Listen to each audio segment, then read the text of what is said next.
Good afternoon, everybody. Good afternoon. And I want to introduce Dr. West in just a second, but I wanted to say a quick word of thanks to you for your courage, for your conviction, and for your commitment to this cause.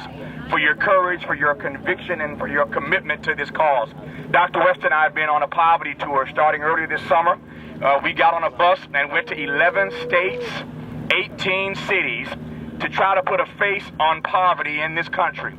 And so your mission and your method is consistent with our mission and our method of trying to raise higher on the American agenda the plight of the poor in this country.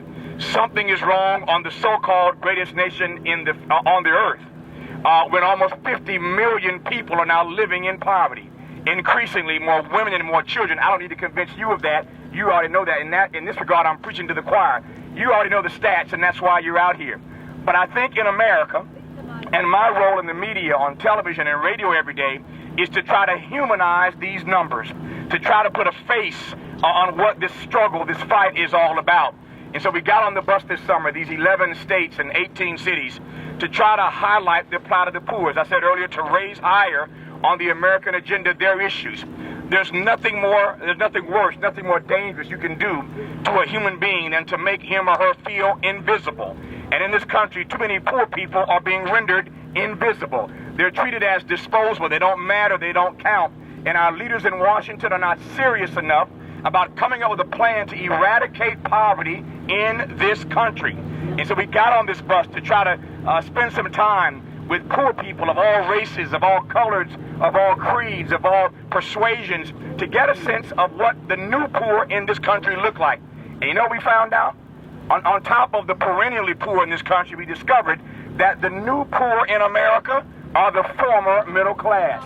The new poor are the former middle class. And so we are in Los Angeles now to wrap up this poverty tour, which leads us to two things. I want to yield to Dr. West. Number one, on Sunday, I know you're here and I want you to stay here doing the work that you're doing. But while you're here, we're going to be convening a mass crowd, about 1,800 people on Sunday at 5 o'clock at the Wilshire Boulevard Temple, 3663 Wilshire.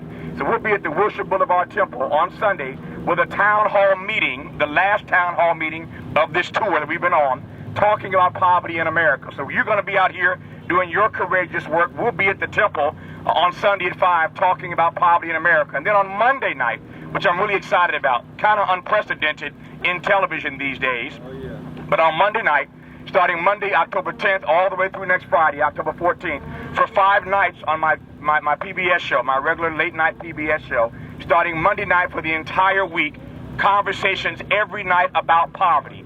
These conversations will feature the footage that Dr. West and I recorded on our poverty tour this summer, and every night we'll be talking to poverty experts, starting on Monday night, as we should, with my abiding friend, Dr. Cornel West, who I want to introduce now.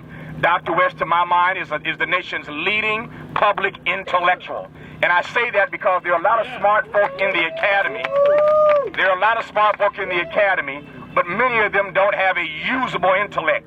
Dr. West, to my mind, so far, I haven't seen anybody else, the only academician to put himself out in the way he has in New York and in Boston and now here, in solidarity with you. And that's why I say that his intellect is usable, embraceable by everyday people across the country. So we are honored today to be joined by the person who I regard as the W.E.B. Du Bois of our time. He's our Du Bois. He is the nation's leading public intellectual. He has a heart full of grace and a soul generated by love. And we are honored to have with us Princeton professor Dr. Cornel West. Make him feel welcome.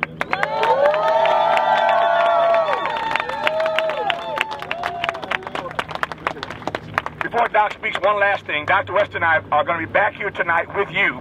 We're doing 2 national television interviews tonight, and we chose, as the site of these interviews, not their television studios, but we wanted to be out here with you tonight.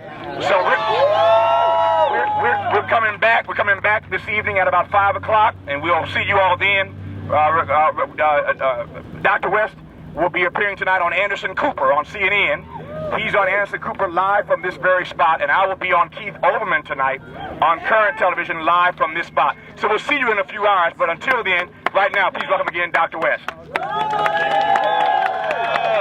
What a blessing for me to be here. I want to thank my dear brother Tavis. Give him another hand. Give him another hand. Oh, it's very important.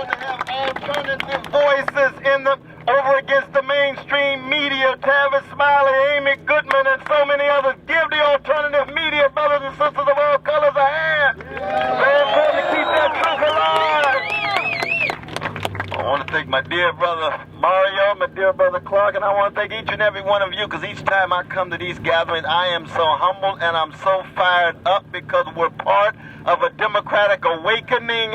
It was 3 weeks ago the mainstream press said this is just a fad, and now we got 101 cities in the world. We got 75 cities in America, and it's growing every day precisely because people are morally outraged at the wealth inequality. Is just not right that 42% of our precious children of all colors are living in or near poverty in the richest nation of the history of the world. That's a moral disgrace.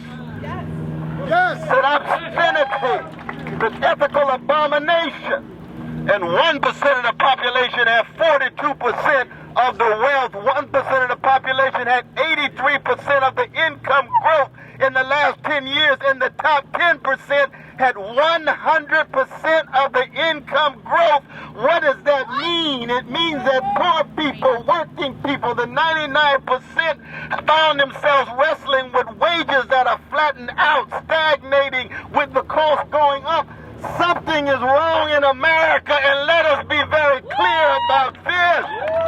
Let us be very clear that this is not anti-America, this is anti-injustice in America. And the best of America. And the best of America has always been those who came along each generation, straighten your backs up and say, we're going to take a stand for something bigger than this, bigger than ourselves.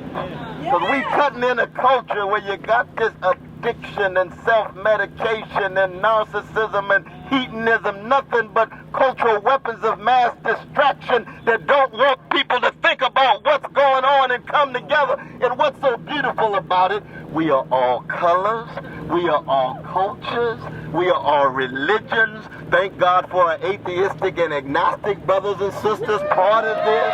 We are all classes, we are all civilizations, we are all genders, we are all sexual orientations. Why? Because justice is something bigger than each and every one of us. Oh yeah! And don't let anybody tell you that this is about hating anybody. No, not at all. This is what the OJs call a love train. This is what John Coltrane called a love supreme. Because justice is what love looks like in public, just like democracy is what justice looks like in practice. And we here because we're Democrats, small d. That's right. Small d. And if you're a Democrat, small d, that means you fundamentally believe in the depths of your heart that a brother and sister of any color who's poor has the exact same value as a brother and sister who's well-to-do, and they deserve to have a focus when it comes to our public policy. That's what we standing up for. And we bearing witness to do that, and we're doing it together. Oh, that's what's so beautiful about it. So I say here under the sunshine of Los Angeles, because it might be raining in New York.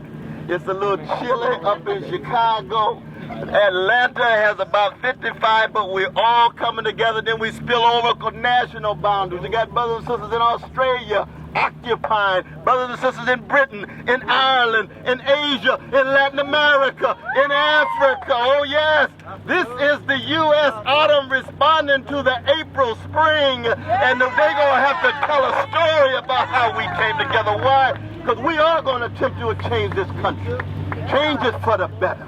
And as our dear brother Howard Zinn used to say, oh, we miss brother Howard Zinn. Oh, we miss brother Howard Zinn. He used to say, dissent is the highest form of patriotism. The highest form of patriotism. So stay strong, and we will be back at 5 o'clock, because I told them I'm not going into the studio. This is my studio. This is my studio. We represent the best in terms of what the nation is all about. City of Angels. Lord, we're going to see. When I come back at 5 o'clock, we'll see again. And when I come back again, we'll see again. But you know, if I'm not here, my spirit is with you. Because the legacy of Martin is here. The legacy of Rabbi Abraham Joshua Hetrel is here. The legacy of Doris Day is here. The legacy of Cesar Chavez is here. The legacy of all those who came before is here. And we refuse to move forward unless we look back and remember those who did exactly the same thing. Look at Sister got Mandela right on the shirt. All right. Oh yeah. South Africa had to teach the world some democratic lessons. Tunisia, Egypt, Northern Africa had to teach the world some democratic lessons. And now USA gonna have to teach the world some democratic lessons, even though we got those immoral drones that are being dropped.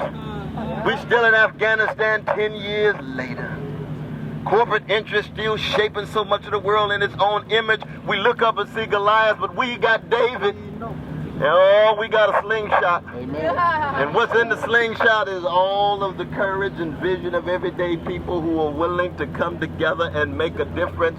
Stay strong in what you're doing. See you in just a few hours. It's a blessing to be here.